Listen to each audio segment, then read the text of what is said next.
All right, welcome everybody to our market update. Glad to have you all here. Let's turn the time over to Mr. Kurt Brown. Kurt, tell us a little bit about yourself and kick us off with our market update today. Yeah, hey Gage, thanks for inviting me to be with you guys today. This is cool. Our firm is a firm based out here in the Mountain States called TownSquare, and we manage about $6 billion in assets for high net worth families, for corporations, for banks, variety of different individuals. I'm a recovering Wall Streeter, started 30 years ago on the floor of the New York Stock Exchange, and then ran a large cap growth fund for 13 years. And started this firm several years ago, and I love it. A little boutique firm. We have about 50 people that work for me here, and so I really enjoy doing stuff like this though, and being with clients, and hopefully this is helpful in some way, Gage. We're excited to have you. Ladies and gentlemen, as we go through our discussion presentation, if you have any questions or concerns, please feel free to use the chat box. This is same as our previous market updates. We're here for you. So if you have any specific questions about what's going on in the world or anything that Kurt talks about today, feel free to use that chat function. And also feel free to reach out to us. We're more than happy to answer any additional questions or concerns that you might be facing.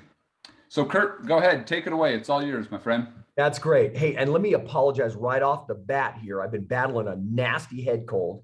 I sound really odd, so hopefully it's not too annoying to anybody. I hope that information is so good that you don't care that I sound like I'm sick. So let's dive in. I'm going to actually turn off my video here just because I don't want anybody to have to look at me. I'd rather have you guys look at the screen and all that good stuff. So we know that when markets get volatile and the news gets scary, no matter who you are, it's stressful. You know, like I mentioned, I started my career on the floor of the New York Stock Exchange with some legendary floor traders, hardened veterans, and at times like this makes everybody nervous.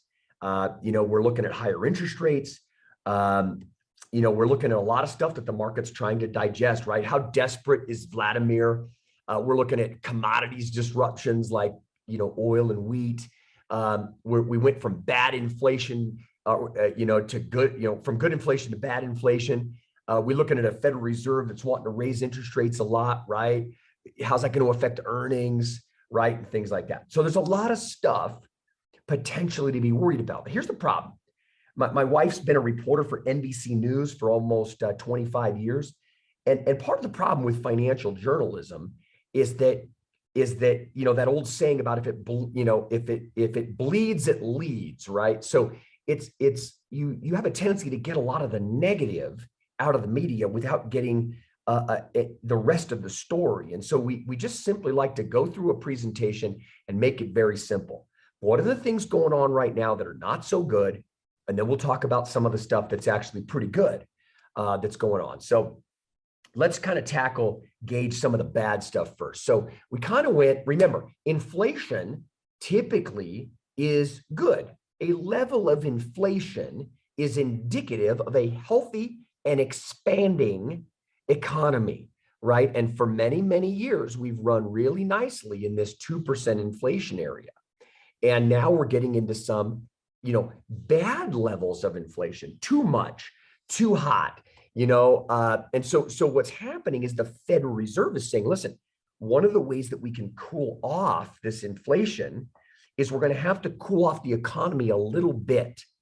And of course, their desire is to cool off the economy without pushing it into a recession, or in other words, negative growth. They don't want to make the growth go backwards. They just want to slow it down.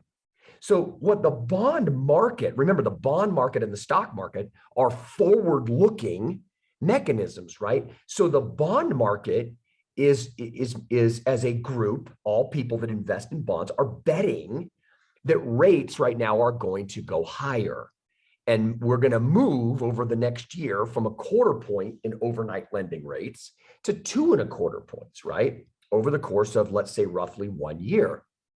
Now, you're hearing a lot of talk about, oh, there's going to be 7 rate hikes or 9 rate hikes or something like that. We actually don't think this is actually going to happen. We think that there's going to be a series of hikes and then they will stop, because we think that the work will get done sooner than that. We think that there's already some cooling taking place organically, and that cooling is probably a good thing. Now, wages moving up, okay, let's talk about wages for a second, is a good thing, right? Nobody pays minimum wage anymore. That's a thing of the past, right? You can't pay minimum wage because no one will come work for you. So we need wages moving up, but you don't want them moving up too fast, right? We got into a weird problem where wages were moving higher finally in this country, which is very good for the lower income segments of the United States. But then inflation got so high that even the increases in earnings were not even keeping up. So that's a double whammy, right? So for a corporation, if I didn't give my employees a 7% raise or an 8% raise, they actually went backwards because inflation in the past 2 quarters has been pretty hot, right? So that went from being a good thing, right? Good growth to too much, right? So we have too much of a good thing in this country right now. We have an economy too hot, right? Same with the labor market, okay? What you're looking at here is job openings, okay? Okay, at the bottom of recessions, there's not a lot of job openings because companies are getting hurt. Companies are contracting, right? And then what happens is the economy expands and there's more and more job openings. That's a good thing. This is insanity. This is a bad thing, right? Because now we have a problem with not enough workers. So what's happened in the last year is there's so many job openings that it's actually become a problem. And you and I notice this when we go through our communities about the number of places that can't even hire people. We're not used to that in this country. So the economy has grown for so many years since the bottom of the financial crisis. Because remember, COVID was kind of a blip economically, right? So now essentially we're in about the 14th year of an expansion, and we are running out of workers in certain industries, right? That's become a problem. Companies are scrambling, trying to hire, right? We don't need to talk about gas. You know what's going on there, but let's talk about oil, okay? So we were in a place where oil prices were going up again for a good reason. Economy's expanding, global economy's expanding. There's more demand for things. So the prices start moving a little bit higher, and that's fine. We're used to that. That's something we're prepared for.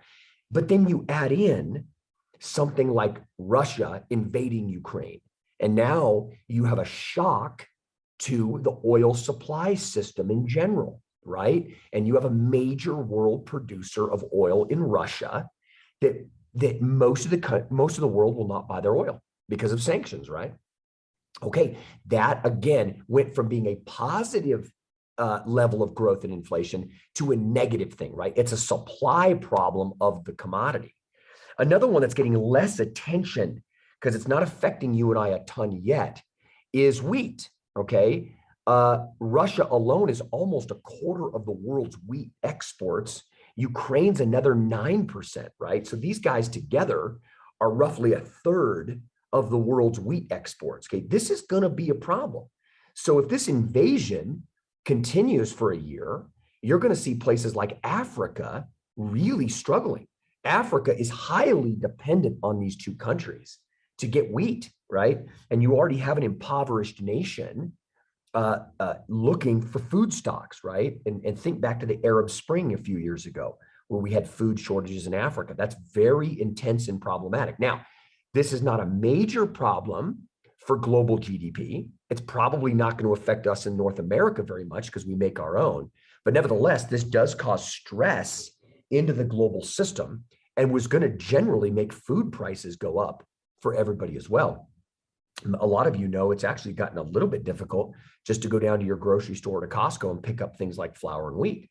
A little bit that's people hoarding, but nevertheless, this is going to be a problem. So we've seen a real jump in food prices. Same with fertilizer, right? A lot of the most important inputs in fertilizer manufacturing come out of Russia.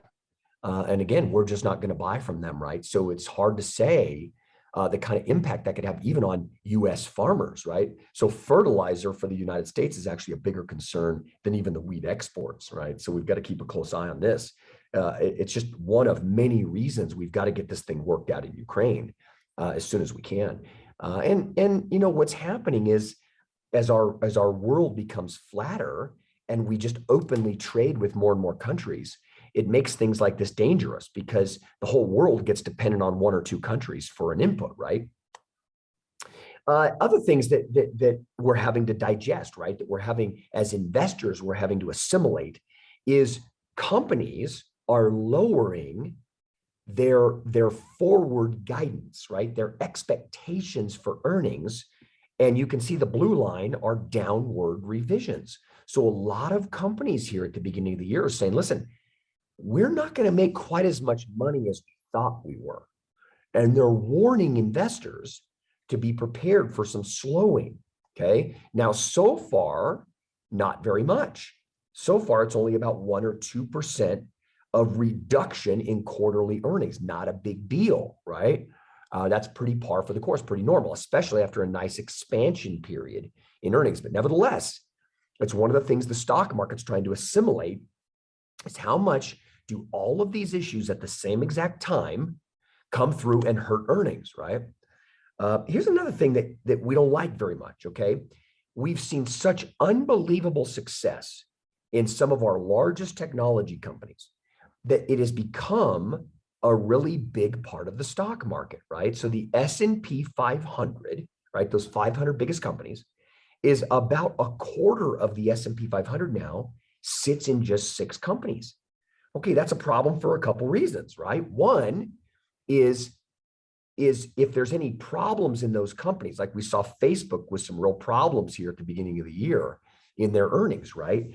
It really has a massive effect on the market in an outsized way that it probably shouldn't. So you want to be a little bit careful there. The other problem is what has happened historically is people get enamored with the big darlings. And the last time we saw this was in the year 2000. We had those 5 companies right here, became everybody's favorite, right? And every portfolio wanted to have a lot of those companies in it. Well, here's the problem. They certainly are great companies, right? The problem is they might get too expensive, right? And so when you look at this, these 3 companies, as great as these companies are, their stock prices are still below the year 2000 level. So 22 years have gone by and the stocks are still lower than they were in the year 2000. So you want to be a little bit careful that you don't get enamored with the darlings of the market. There's certainly a place for them in your portfolio, but we will notice people really overweighting them and really falling in love with them. I have a magazine cover from 1999 from when I was working in New York. And it was Smart Money magazine. You guys remember this magazine? And the cover said, here's 10 stocks that if you just buy them and put them away, you can hold them all the way to retirement and that will be your retirement, okay? Well, of the 10, 4 are out of business, including Enron and WorldCom, right? And another 2 were acquired by somebody else. And so you have to be really careful falling too much in love, right? The other thing is that the S&P 500 gets a lot of attention, but that might not actually be what your portfolio should be mimicking.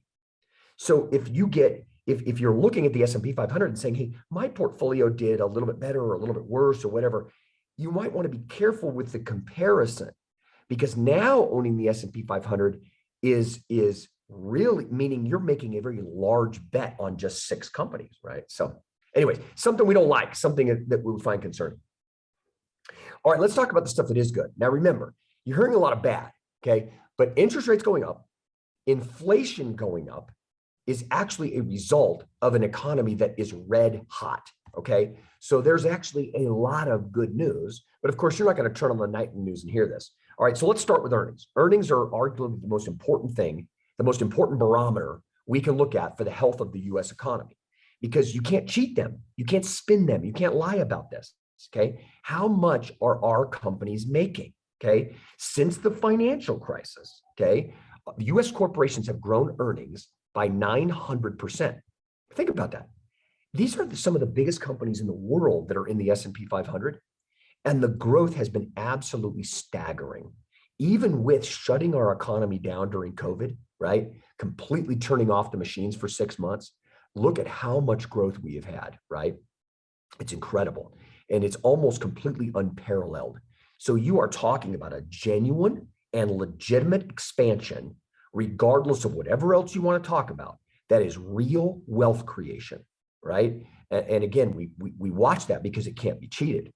Another thing the media doesn't want to tell you, because the media's narrative for you is that we're heaping debt upon ourselves. Well, that actually is true at the government level, right? The government is printing money and buying treasuries, right? So yes, we're issuing a lot of debt as a country, but that's not true of households. You listening to this call right now, that's not what you're doing.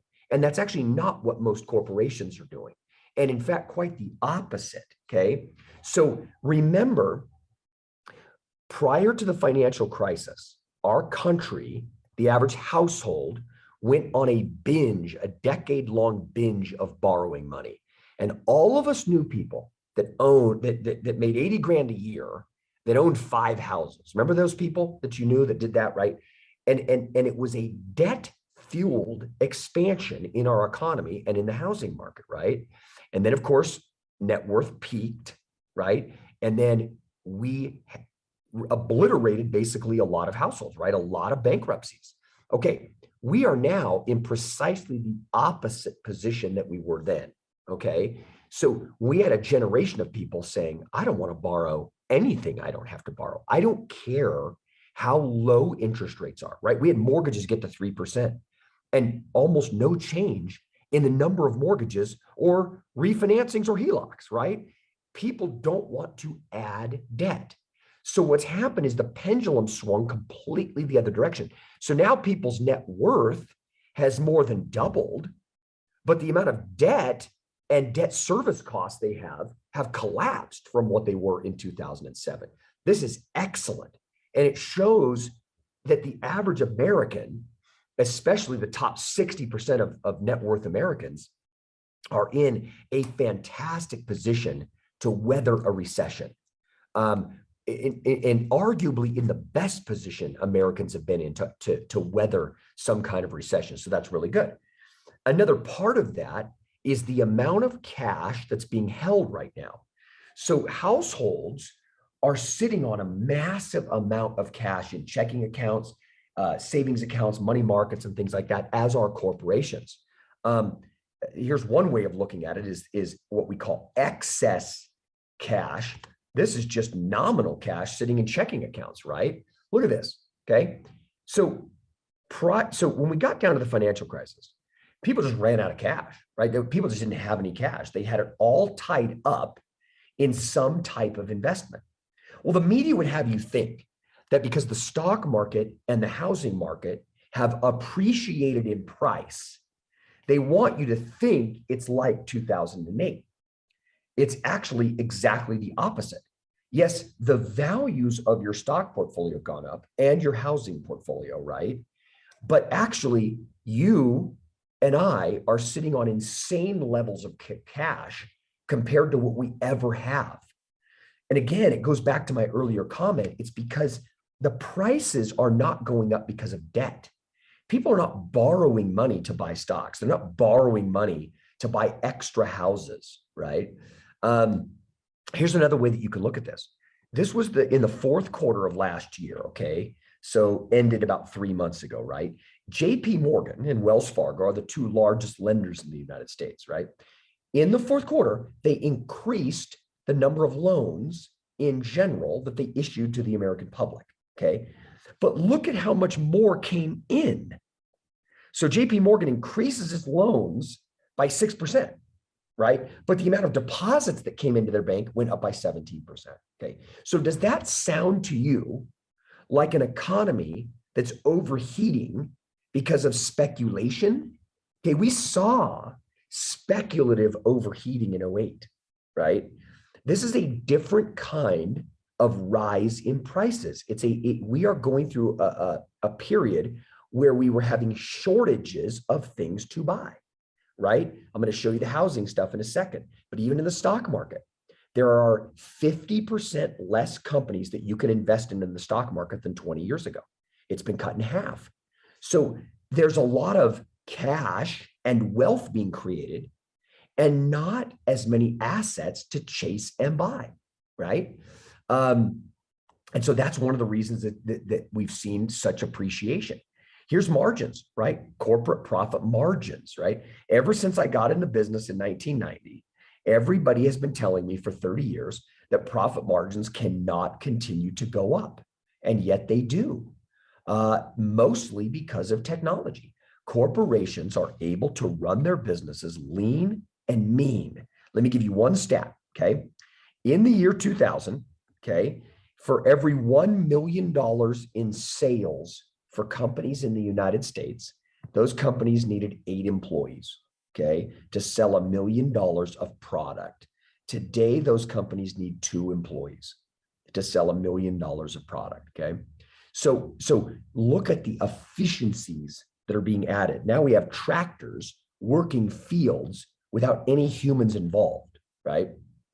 So that's real, that's legitimate. Here's something that looks like it might be bad, but is actually good. The week before Russia invaded Ukraine, okay, we saw all of the leading economic indicators that we track soften, okay, actually go down. It's been a long time coming.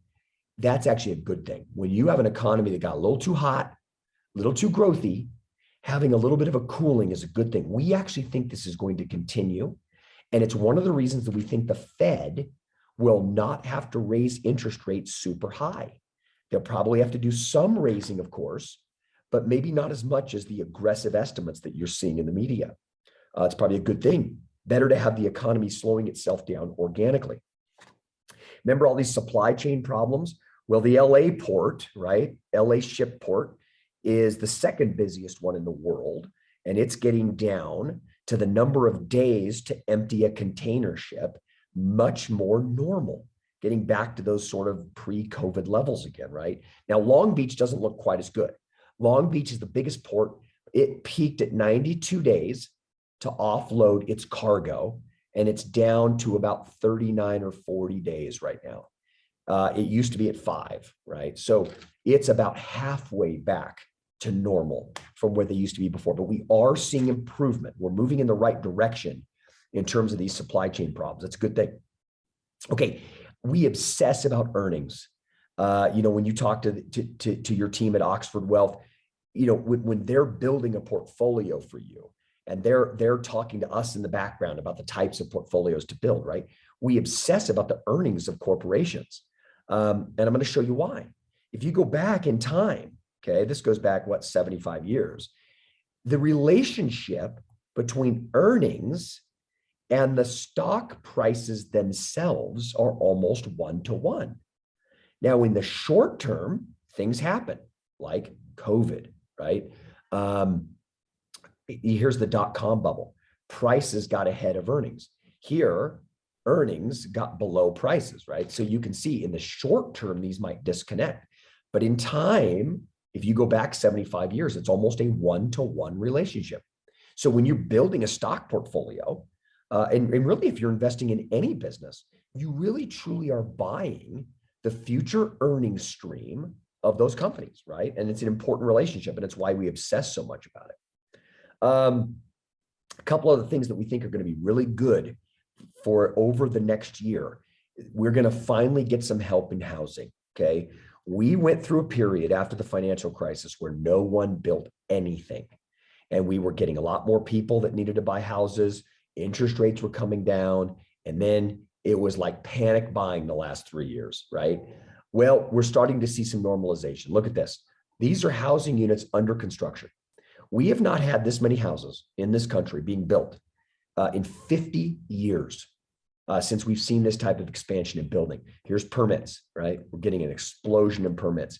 Here's housing units authorized but not even started yet. It's also making a 50-year high. Okay. So over the next year, 18 months, we're going to see a lot of new houses for sale in this country, and we need them bad. So that's good. You combine that with mortgage rates going up, we're finally going to get some help in housing. Okay, we've seen a lot of volatility. Stock market made a high on January 4th. Bond market's been under pressure since December 27th when the Fed said they were going to start raising rates. Okay, so where are we at on this? All right, let me show you a few things. There's a lot of headline data. Okay, when you turn on the news, you hear about the S&P 500, you hear about the NASDAQ, or you hear about small cap stocks. That's the Russell 2000, right? Okay, that's not telling you the full story. Okay, look at this. 85% of all small cap stocks are down 20% or more from their high. Isn't that incredible? And if you look at the tech stocks in the NASDAQ, almost half of them are down 50% or more from their highs. Okay. Okay. This is, if you own those and you're down 50%, that's awful. But if you own high quality companies and you're more oriented towards this is great news, because the market badly needed to take the trash out to the curb. We had really built up a lot of garbage in the system. You know, some of you know what these SPACs are. They're speculation on what somebody might buy. You don't even know what company you're investing in, right? We saw a real explosion coming out of COVID in unprofitable tech stocks, just kind of like 1999 again, right? The fad stocks or the meme stocks, right? The AMCs and the GameStops and all this stuff, the cryptos. Okay. These were the darlings of late 2020 and through most of 2021. They've been annihilated. Look what's happened in terms of some of the prices of these assets. And these are a little bit dated. These are a few weeks old right now, but this needed to end. And it's also a word of caution about chasing what is hot. You have to be super, super careful. And it's one of the reasons that we obsess so much about owning really high quality assets. Look at this chart. And this is why you will hear us or your team at Oxford or any good advisors you work with talking about owning really, really high quality companies. Because in the last year, if you look at the 3,000 biggest companies in America, okay, the companies with the lowest profit margins, okay, are down as a group almost 60%, okay, as compared to the high profit margin companies, they only got down about 18%, right? Now, this chart here is about 3 weeks old. Markets bounced a little bit since then in the last 3 weeks. But it's a great reminder that there are times that you just want to say, hey, listen, I'm going to stay with a really, really high quality group of companies that I own. Now, it worked to your favor to own the high profit margin companies. Well, guess what? At the beginning of 2021, it worked against you. These were the darlings and these were the laggards. Okay. So last year, there were times in my own portfolio, I was not doing as well as the market as a whole. Okay. I'm fine with it because I sleep really well at night knowing I own these types of companies. This is what I want to own, is those companies that have a lot of margin for error, right? Big moats around their businesses, real stable business models and things like that. Another thing that's really good that we're finally getting is the market is getting less expensive. Okay, this is the price to earnings ratio of the S&P 500. It's getting back down into this more of this 6-year average that we've had, right? Not cheap. We're not getting back to where we were back here in 08, 09, right? By any stretch of the imagination. Same with the tech stocks. Even the tech stocks are coming off of boil where we were at. Again, not back here into the dirt cheap territory at all, but this is better. It's more manageable. I'm sleeping better knowing that stocks are not quite as expensive as they were. Even small caps. It's hard to get small caps down to a place where they're really cheap. You don't get these chances a ton. And we're getting small cap stocks back down to an area that are much more reasonable in terms of how expensive they are. Another thing I really like to see, a lot of what Wall Street considers to be their smartest people. This right here stands for the Fund Manager Survey. It's a big survey that Bank of America does every single month. And they poll all of the big fund managers in the country, okay? Well, even they got very bearish this month, okay? Well, historically, that's been some of the very best times to buy. Wasn't the COVID low a great time to buy? What about October '08, right? Or September '98, right? I mean, these were some epic times to be investing in great assets. So even the pros are not immune from getting a little too negative. Well, I like that. That's the kind of thing we need to be putting in a market bottom so we can move forward. Stock market in the US got down somewhere between 15 and 20%. Not totally abnormal, right? This happens on a somewhat regular basis. This goes back 70 years, and every couple, 3-4 years, you're going to get a pretty nasty sell-off, right? We didn't have any sell-off for like 2 years since the COVID low, and we're kind of having one now, right? This goes back 40 years. You can see that the market is usually positive, right? If you go back even 120 years, the stock market is usually up on the year, generally. But look at the red dots. The red dots are how much the market dropped during the year, right? So remember COVID, we had a 34% drop, but the market ended the year up 16%. Happens all the time. You know, here's a year where the market dropped 16%, but was up 13, right? So this is actually regular business. So another way of saying this is the market averages an 11% return over the long run, but your ticket to participate is a drop of 14% per year, right? That's the average red dot is a 14% drop during the year. So what we've seen this year so far, believe it or not, is actually completely normal. You know, right about the point we feel stressed, like we should be bailing out on investments. Here's every time the S&P 500 has dropped 10% since 1980. Okay, there's a lot of them. There's a lot of occurrences, right? I started in the business here. Okay, so I've been through 25 of these now, and they all stink. They're all stressful. What's interesting is when this happens, look at the returns for the next year and the next 2 years. Okay, on average, 25% and 37% return over 2 years. That's incredible, right? So in retrospect, you always look back on these periods of time and you think, my gosh, why wasn't I doing more investing when things were getting stressful? But here's what ends up happening, right? When the time comes, it can be quite hard. And that's why you need good financial advisors to kind of help you create plans and strategies that let you stay disciplined, right? We all do. I'm a former fund manager, and half of my assets, I have other fund managers actually managing besides myself. We all need those types of specialties and disciplines. Another odd thing is midterm years are actually on average some of the most volatile years, and we're in one now, right? So look how violent these midterm years are going back to 1950. It's really incredible. But what's more incredible is look at this. The next 1 year average return. Look at this data set. That's incredible. It's 70 years of midterm elections, and 100% of the time, the market has been really strong the following year, right? So we just went through a 17% drop. We just had this. So if we stay on average, what we've always seen, it bodes pretty well for the next year or year and a half, right? And again, there's no guarantees, obviously, but this actually historically has been pretty normal. Another thing that might surprise you is when the Fed hikes rates, all right? So this goes back to World War II, coming out of the war, and even out of World War II, right? The economy was really hot.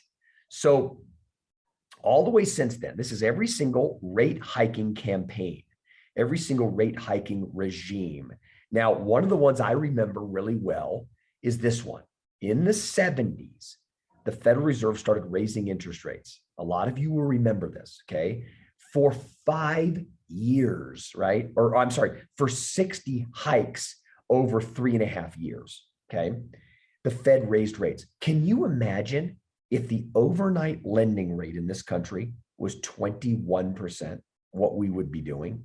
I mean, I remember my parents in a brawl about locking in a mortgage at 15% because the mortgages had come down from 18%. And I thought they were going to kill each other fighting about locking in at 15%. Okay, you want to know what no one talks about? Look what the stock market did. It went up, and it went up a lot. Okay, so it's important to remember that actually during rate tightening cycles, it's usually being tightened. Rates are going up because the economy is thriving. Okay, so you're going to hear a lot of hand wringing and a lot of worrying, but the truth is our economy is humming. So keep that in mind, that these corporations that you're invested in are actually thriving for the most part, right? So it's just something to keep in mind. Let me close with this. This is sort of a summary, right? We talked about a lot of these things, right? So there's lots to worry about, right? Inflation, it's a problem. There's too much inflation. We went from good inflation to bad. We don't know how desperate Putin is, okay? Most of the time, cooler heads prevail, right? We're all worried. We're all watching the nightly news. You know, unless Putin has a complete death wish, this thing probably gets managed, as heartbreaking as it is to watch. Is the Fed going to be too aggressive? We do not think so. We do not think the Fed will over tighten. It is not what Jerome Powell has shown us in the last few years. We talked about the indexes being kind of top heavy. Be careful how you build your portfolio. Be careful owning junky assets, okay? Complacency is getting better. Market's not cheap, but it's getting cheaper, right? What we love, of course, are earnings. The labor market looks good. There's cash all over the place. Interest rates, by the way, are still incredibly low. I mean, think about it, okay? We're freaking out because a mortgage is 4.3 now. Okay, but in the entire history of the United States, how many months has the mortgage rate been 4.3%, right? Almost none. So interest rates are still incredibly low. We think the Fed will still continue to be friendly. Balance sheets look great at households. Corporations and banks are unbelievable. Banks have never been this strong. Banks are sitting on war chests of cash, right? So in terms of a game plan, right, I always like to say, it is never too late to do the right thing with your portfolio. So when you go through times like we just went through last year, we went through a hot market with a lot of craziness in it, people buying all kinds of crazy things and everything going up. And now this year, we've gone through some pain, okay? Well, it might be showing you some changes you might need to make in your portfolio. You're not sleeping well at night, or you maybe have too much of something or not enough of something else, right? So this is a good chance to maybe do some rebalancing. You know, talk to your advisor about that, right? Don't abandon important asset classes, right? Don't abandon bonds just because the interest rates are low. There's a place for bonds in people's portfolios, right? You need some safe assets. Don't be complacent. You know, the worst investments that I ever see made are in good markets. People do crazy things because they get greedy in good markets, right? They'll invest in something that normally they wouldn't invest in because they're cocky. They see their house going up in value. They see their stock portfolio going up in value. So their brother-in-law comes to them with a development in Mexico, and they're like, yeah, I'll put 100 grand into that, right? Be careful with that, okay? Don't be complacent. Know what you own and why you own it. You know, own things intentionally and be disciplined in your approach about them, right? There's going to be times that you don't have the best performing portfolio in the world, and that might be just great because of what you own is more important. Really cheat towards those high quality assets. There's a lot of junk in the system right now. There's a lot of these zombie companies that are having to borrow just to stay afloat, right? Market's going to stay volatile, right? You just have to be ready for that. There are lots of ways to invest. There's not just stocks and bonds, right? There's other types of things to invest in that can be very good for your portfolio. So Gage, that's it, man, for my prepared comments, but I'm happy to stick around, take questions and all that good stuff. Kurt, thank you so much. I don't know, I don't want to speak for everybody else, but it's always fantastic to hear you speak. I learned a lot just from this time, so I hope everyone's walking away here with a tidbit of information that they really feel is important. Guys, we're going to open this up for questions. We'll keep Kurt on the line just for a couple more minutes. If anybody has any questions, please feel free to drop them in the chat. Maybe while people are getting their keyboards pulled up, I wanted to ask real quick. Yesterday, the big CEO of BlackRock, Larry Fink, came out and said that globalization is coming to an end with this whole war. Do you think that that's going to affect how the markets are performing? Do you think that's going to affect kind of how we do business in life, or what's your take? Is he crazy? Larry's crazy. I mean, I have a lot of respect for Larry. I mean, he's built an empire over there. But look, it's true. When we get like this, what are we all thinking? We're thinking, look, I'm going to pump my own oil. I'm going to grow my own wheat, et cetera, et cetera. But the truth of the matter is, globalization is so good for almost everybody. And the only thing that throws a real wrench in the armor is psychopaths like Putin.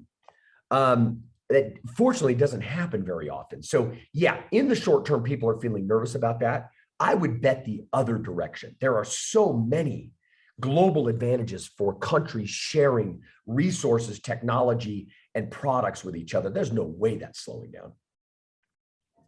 Lynn wants to ask, what about crypto? Crypto's interesting because I look at crypto a lot like the internet in 1994, where you knew there was something here. You didn't totally understand it.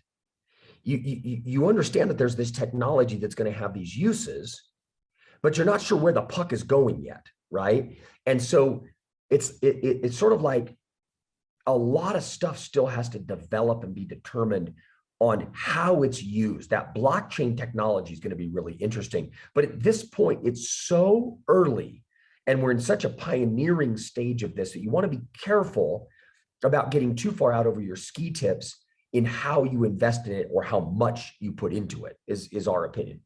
I know that Lynn and Rich have mentioned in the past that it's fun to be on the bleeding edge of things until you get cut. So I totally agree with that.